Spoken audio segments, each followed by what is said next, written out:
নমস্কার বন্ধুরা, মিতা রান্নাঘরে আজকে ইলিশ মাছের মাথা, লাউ শাক, আলু বেগুন দিয়ে একটা রেসিপি করব। কিভাবে করব আপনারা দেখুন। এই যে আমি একটা বেগুন কেটে নিয়েছি, একটা আলু নিয়েছি, দুটো ইলিশ মাছের মাথা নিয়েছি, আর এই যে কিছুটা লাউ শাক আমি ধুয়ে নিয়েছি ভালো করে। কড়া বসিয়েছি, তেল দিচ্ছি। প্রথমে আমি মাথাটা ভেজে নেব ইলিশ মাছের। নুন, হলুদ মাছের গায়ে মেখে নেব।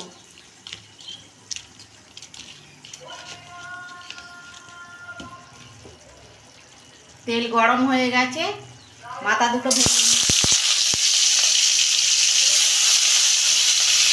এই যে ইলিশ মাছের মাথা ভেজে নিয়েছি, তুলে নিচ্ছি। ওই তেলে আলু বেগুনটা ভেজে নিচ্ছি।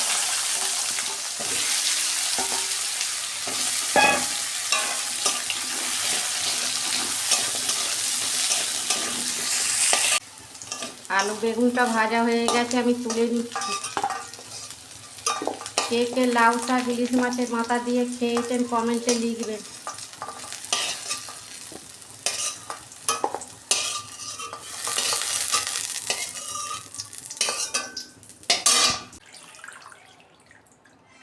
ওই কড়াতেই আমি শাক দিচ্ছি।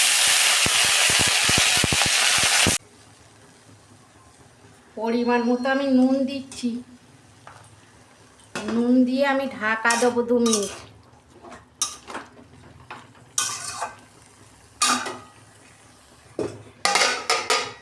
দেখুন বন্ধুরা, ঢাকনাটা আমি খুলছি। লাউ শাক দিয়ে কত জল বেরিয়ে গেছে।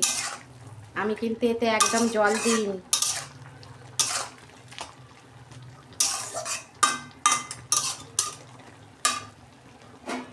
আর 2 মিনিট হোক ভাবানো।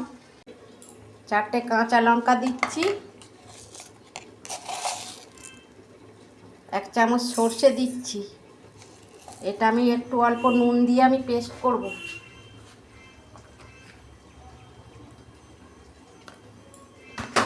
দেখুন বন্ধুরা, ঢাকনা খুলছি।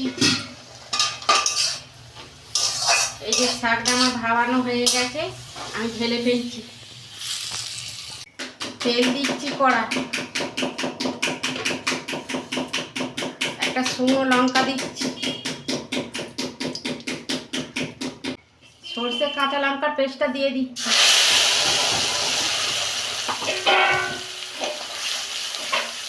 আমি নুন দিয়ে বেটেছি তো সর্ষেটা তেতো হবে না, আপনারা নুন দিয়ে একটু বাটবেন। আমি 2 মিনিট একটু কষতে নেব। হলুদ দিচ্ছি, জিরে গুঁড়ো দিচ্ছি 1 চামচ,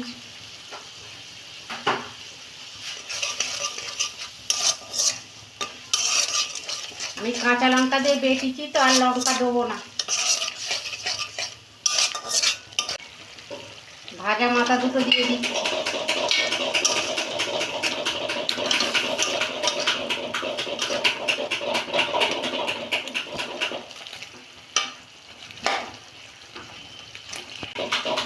এই যে লাউ শাক আলু বেগুন দিয়ে দিচ্ছি। আর 2 মিনিট আমি কষতে নেব। অল্প আমি চিনি দিচ্ছি।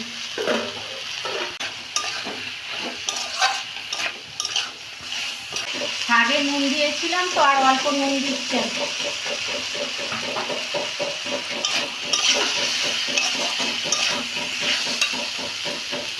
জল দিচ্ছি আমি।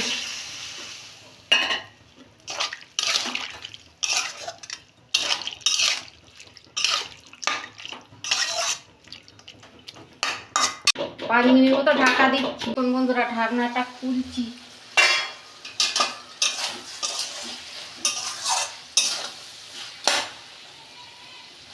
আলু ডাঁটা সব সেদ্ধ হয়ে গেছে, আর 2 মিনিট হবে, তারপর আমি ঢেলে ফেলবো।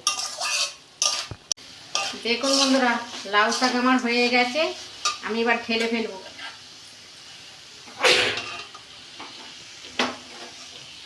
আপনাদের ঘরে যদি ইলিশ মাছের মাথা কোনোদিন থাকে না, এইরকম লাউ শাক দিয়ে আপনারা করবেন, খেতে এত ভালো লাগে না।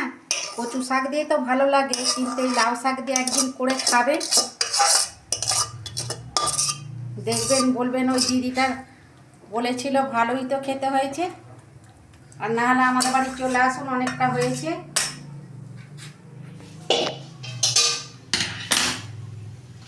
কত সুন্দর হয়েছে দেখুন লাউ শাকের তরকারি।